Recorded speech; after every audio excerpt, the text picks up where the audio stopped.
एक बार उच्च ध्वनि में नमोकार मंत्र का उच्चारण कर लें। ओम नमो अरिहंताणं। ओम नमो अरिहंताणं। ओम नमो सिद्धाणं। ओम नमो सिद्धाणं। ओम नमो आयर्याणं। ओम नमो आयर्याणं। ओम नमो वच्छायाणं। ओम नमो वच्छायाणं। ओम नमो लोय सव्वसाहुनं। ओम नमो लोय सव्वसाहुनं। ओम नमो लोय सव्वसाहुनं। ओम नमो लोय सव्वसाहुनं। बोले एक जना श्री अभिनंदननाथ भगवान की जय। एक जना श्री महावीर भगवान की जय। राम पूजाचार्य गुरुवर श्री विराट सागर जी गुरुदेव की जय। हिंसामयी जैन धर्म की जय। बोले प्रभु जी उच्चारणाचार्य श्री विनम्र सागर जी महाराज की जय। समस्त आचार्य संघ की श्रीमद जैन धर्म की। ध्यान दीजिए, उमेश जी अपनी टीम के साथ अपना स्थान ग्रहण करें। उमेश जी संगीतकार तत्काल अपना स्थान ग्रहण करें। जितना भी कर जाओगे उतना ही भर पाओगे। जितना भी कर जाओगे उतना ही भर पाओगे। गाने के मूड में आ जाइए सब लोग। जितना भी कर जाओगे उतना ही भर पाओगे। जितना भी कर जाओगे उतना ही भर पाओगे। दिए बिना नहीं मिलता है, दिए बिना नहीं मिलता है। दिए बिना नहीं मिलता है, दिए बिना नहीं मिलता है।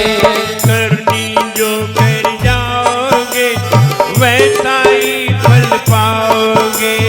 करनी जो कर जाओगे वैसा ही फल पाओगे। नीमा के घर में हो, नीमा के तर में नहीं आम दिखाए।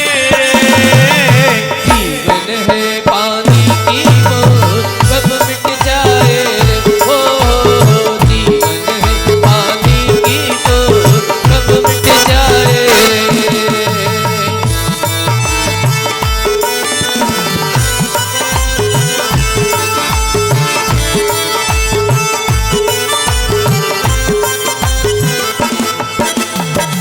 आप लोग ये बताइए कि हम थके नहीं हैं। आप लोग ये हमें बताइए कि हम थके नहीं हैं। नीमा के तरु में हो, नीमा के तरु में नहीं आम दिखाए। जीवन है पानी की बूंद कब मिट जाए। हो जीवन है की बूंद कब मिट जाए रे। होंगी अनहोनी हो, होंगी अनहोनी अब क्या घट जाए। जीवन है पानी की बूंद कब मिट जाए। हो जीवन है पानी की बूंद कब मिट जाए।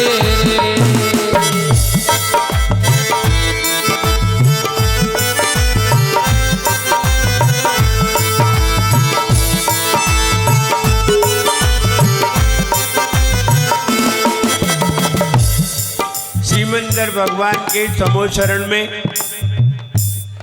सारे लोग बैठे हुए थे और भगवान का समोशरण लगा हुआ था।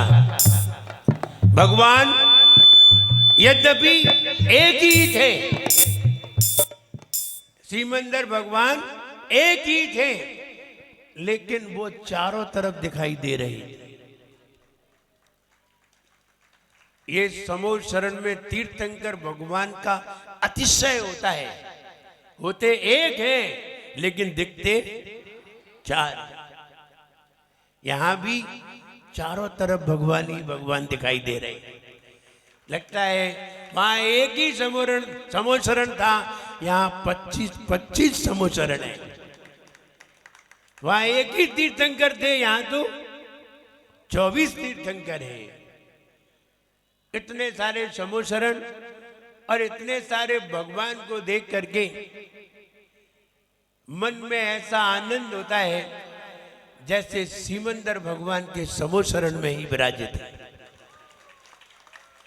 और जितने भी इंद्र लोग बैठे हुए हैं मुकुट पहने, लगता है सारे स्वर्ग निवासी हैं, स्वर्गवासी नहीं है। स्वर्गवासी के अलग अलग अर्थ निकलते हैं, लेकिन स्वर्ग निवासी हैं, क्योंकि समूह शरण में सबसे पहले स्वर्ग के लोग ही आते हैं। मनुष्य लोग तो बाद में जाते हैं, स्वर्ग के लोग ही आते हैं और बढ़िया भक्ति भाव से पूजन रचाते हैं।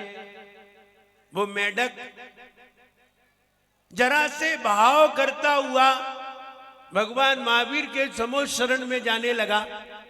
वो मेढक भी ऐसा ही नहीं था, वो पूर्व का जनेन्द्र भगवान की पूजन करने वाला भक्त था।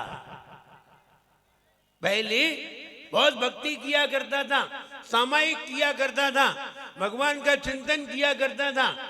अचानक जब उसका मरण हुआ तो प्यास के कारण हो गया। पत्नी तेल भरती गई और वे अड़े रहे कि जब तक दीपक जलेगा तब तक हम सामायिक करेंगे। और पत्नी आके तेल भर जाए, दीपक बुझ ही नहीं रहा था। दीपक नहीं बुझा, वे ही बुझ गए। और वे बुझे तो प्यास लग रही थी और पत्नी बार बार तेल भर जाए। वो प्यास के कारण उनका देहांत हो गया, लेकिन वो मेढक अवस्था में पहुंचे। और मेढक अवस्था में पहुंचे तो वहां से जब पत्नी पानी भरने गई तो उनकी बाल्टी में आ जाते। तो पत्नी ने महाराज से पूछा कि महाराज मैं रोज पानी भरने जाती हूँ, लेकिन वो एक मेढक है, वो हमारी बाल्टी में आ जाते और किसी की बाल्टी में नहीं आते। और सारे लोग पानी भरते तो उसमें नहीं फुदकते हैं, लेकिन मेरी बाल्टी में आ जाते। क्या कारण है? महाराज अवधिक ज्ञानी थे, उन्होंने कहा वो तुम्हारे पूर्व के पति है। अब बताओ, किसी को पता चल जाए कि मेढक हमारे पति हैं तो पत्नी क्या करेगी? उन्हें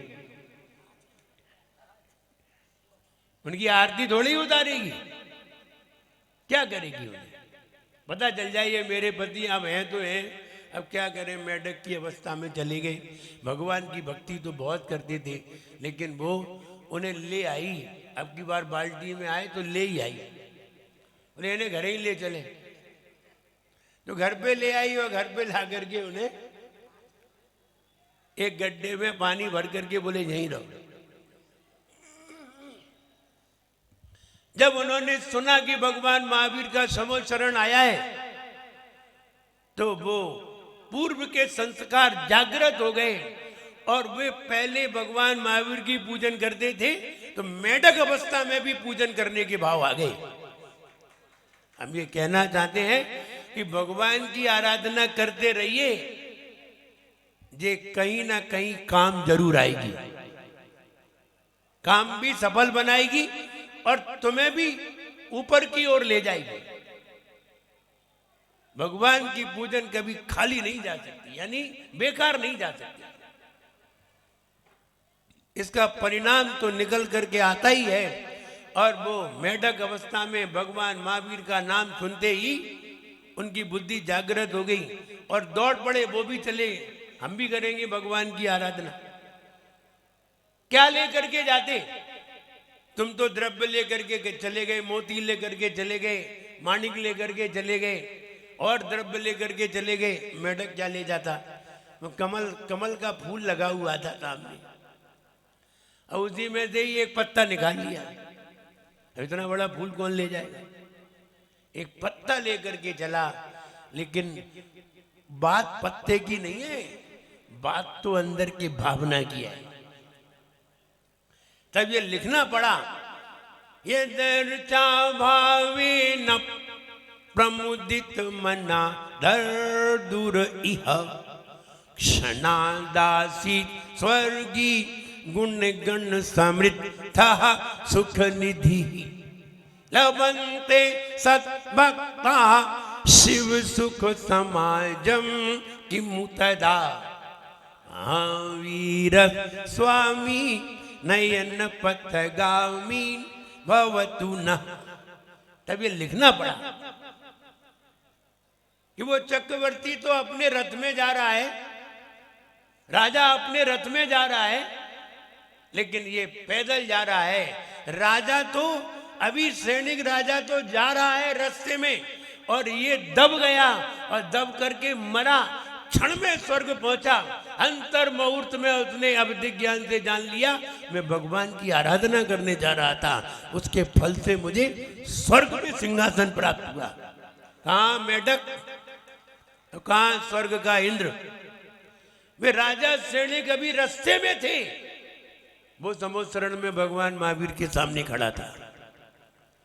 राजा सैनिक अभी आ ही नहीं पाए, उनका हाथी चल रहा है धीरे धीरे, वो पहले से ही खड़ा हुआ है भगवान महावीर के सामने। विचार करिए कहाँ वो कब तक आ पाता समुद्रण में? अगर मेढक होता तो हो सकता था पूरा दिन लग जाता फुदकते फुदकते, और वो पहले वहां पहुंचा। जब वो भगवान की भक्ति कर रहा था तो राजा सैनिक जैसे ही पहुंचा तो उसने पूछा, भगवान हमने ऐसा देव पहली बार देखा है जिसके मुकुट में मेढक बना हुआ है। मेढक क्यों बना है इसके मुकुट में? तो भगवान की वाणी में गिरा, ये मेढक तुम्हारे ही हाथी के नीचे दब के आया है और अभी स्वर्ग से नीचे आ गया। ये मेढक की अवस्था में था। ये तुम्हें बताने के लिए इसने बताया है कि देखो हम मेढक की अवस्था में होकर के भी देव पद को प्राप्त कर सकते हैं। तुम राजा हो, तुम देव पद नहीं, तुम तो मोक्ष पद प्राप्त कर सकते हो। लभन्ते सद्भक्ता,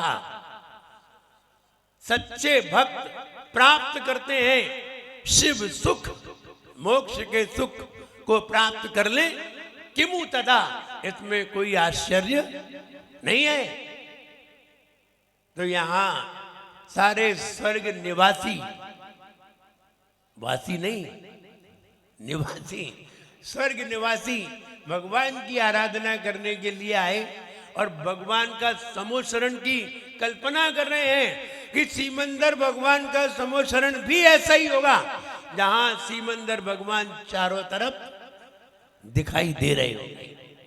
हम भी एक समोशरण में बैठे हुए हैं और वो तुम भी वो 4 लाइनें गा लीजिए, हमें सकती सो नाई यहां करी स्थापना, नंदी सुर सुर जाई। तो हम में अभी शक्ति होती तो हम सीमंदर भगवान के समोशरण में जाकर के पूजन करते, लेकिन आज शक्ति नहीं है तो हमने यहाँ एक समोशरण की रचना करके आपकी आराधना प्रारंभ की है। ऐसी भावना कर रहे हैं, ध्यान रहे। शक्ति नहीं होती और शक्ति दिखाते हैं तो वो उन्हें ताकतवर बनाता है, और शक्ति होती है और हम शक्ति छिपाते हैं तो वो तुम्हें कमजोर बना देता है। इसलिए हम में शक्ति नहीं है, हम फिर भी शक्ति दिखा रहे हैं और भगवान के समोशरण में पूजन करने के लिए आ रहे हैं। सर्दी में भी, आजकल तो सर्दी बढ़ गई, सर्दी में भी हम भगवान की आराधना करने आ रहे हैं। ऐसा समझिए हम भगवान की आराधना तो कर ही रहे हैं, समोशरण में आ रहे हैं। हम वज्र वृषभ नारद संगनन को प्राप्त करने का पराक्रम करने जा रहे हैं। वज्र वृषभ नारद संगनन क्या होता है? हनुमान जी जैसा संघनन माने हड्डी। हनुमान जी जैसा शरीर कि अगर पत्थर पे गिरे तो पत्थर टूट जाए, हमारा कुछ भी नहीं बिगड़ पाए। ऐसा शरीर पाने के लिए, ऐसी हड्डी पाने के लिए हम भगवान के समूह शरण में आए हैं। और जब ऐसा मजबूत शरीर मिल जाएगा तो फिर हम बाहुबली जैसे 1 साल तक खड़े रहेंगे, हमारा कुछ भी नहीं बिगड़ेगा। ऐसी शक्ति पाने के लिए हम भगवान की आराधना करें और कल्पद्रुम विधान करने जा रहे हैं। आप कल्पना करिए, ये भगवान का समूह शरण कल्पद्रुम है। आप कल्पना करिए आपका काम होगा। यहां आकर के आप कल्पना करिए आपका काम होगा, नियम से होगा। वरना वो कल्पद्रुम क्या, कल्पद्रुम का मतलब ही है कल्पना करो और फल आपको मिले, उसे कल्पद्रुम कहते हैं। ये कल्पद्रुम विधान है। हम सभी लोग बड़े आनंद के साथ बैठे हुए हैं और आनंद ले रहे हैं और 8 दिन तक आनंद लेंगे। अष्टांग का पर्व भी हो जाएगा और बढ़िया विधान भी हो जाएगा और अंत में बढ़िया दीक्षा देखने को भी मिलेगी। इससे बढ़िया और क्या हो सकता है? और कोई लेना चाहे तो उसे मिल भी सकती है, वरना देखना तो सबको है ही, देखने को तो मिलेगा ही। लोग कहां कहां से दूर दराज से आते हैं उस दीक्षा को देखने के लिए। हमें यहाँ सहज में प्राप्त होगी। हम ये कहना चाहते हैं आप सभी लोग स्वर्ग से आए हैं, बहुत अच्छे लग रहे हैं, अच्छी ड्रेस में आए हैं। यहाँ के लोगों ने, समिति ने अच्छी व्यवस्था की है, बढ़िया ड्रेस की व्यवस्था की है और हार मुकुट सब की व्यवस्था की है, यहाँ तक कि तुम्हारे भोजन तक की व्यवस्था की है। एक बात याद आती है, स्वर्ग के निवासी भोजन नहीं करते।